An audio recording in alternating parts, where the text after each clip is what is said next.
So thankful, just to be out here, really. Talk to me about your return to the track. Obviously, like that's a really long time since racing. So, how has this process been for you, especially the preparation, making sure you're ready for a race like this? Yeah, I mean, going back to last year, like, I expected it to be my year. I didn't expect to be injured all year and not run a race.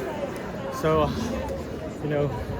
being on the sidelines and having to watch everything and not be a part of it was a pretty big blow. And it was an injury that I really didn't know I'd ever really come back from it. There were times where, I didn't think I'd run again. So just to be out here and to work through that and to finally find the right answer, because it was a lot of just looking for the right answer. Injuries is one of those things, like, some people think they have an answer and they don't. So, finding the right one took a long time and it was a real process, but I'm really thankful to have finally gotten that figured out and be out here running at the best I've ever run. So what was the injury and when did you get over it? How did you? Yeah, so it's Achilles tendinopathy. Yeah. It's an intra-substance tear, so it's a tear basically in the inside of the tendon. Not really operable. You can't do anything about it. And so I did PRP, I did shockwave, like literally anything you could name. Didn't work. I basically started working with my new coach, Terrence McMahon, and he basically just took me on board. He's like, look, your issue is biomechanical. If we can get your biomechanics correct, you will be fine.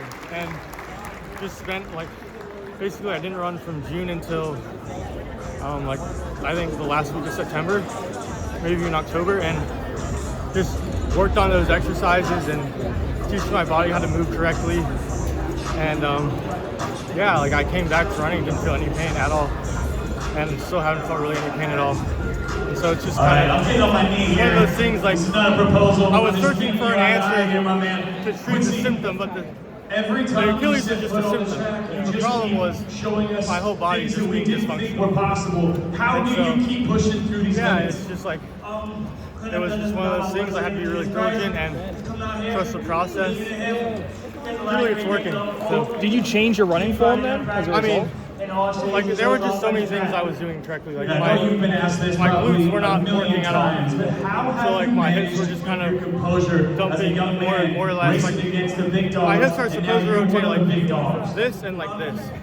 Instead, they were just kind of just doing that. They weren't really actually rotating correctly. You handled everything. I had a lot of internal rotation in my feet. So that was putting a lot of stress on my knee. And it also caused my foot to kind of evert and pronate a lot. And so that was putting extra stress on my Achilles. I have a chronically elevated right hip, so that leg is always short. And we had to adjust things like in my neck, for instance, my cervical. I had to get adjustments there a lot to correct that, and all kinds of things that I didn't even really know were possible. But it just took correcting all of that, and I was able to return without any, operations or any intervention. And where are you based now? Still in Atlanta, or just north of Atlanta. Okay. Training at Life University. It's where my mom coaches, so it's just it's kind of like home for me. Yeah. Just a familiar environment. So Terrence is kind of giving you stuff remotely, and then do your parents still help oversee stuff? Or? Yeah, so Terrence sends everything, weight room stuff, track stuff, all that, and my mom pulls the watch. Then Coach D, Coach Dominic Demerit at Life, he will kind of work with me in the speed stuff occasionally, whenever it makes sense. He talks to Terrence whenever Terrence kind of wants to give me some fast instructions to do the runway. Yeah, it's a good process.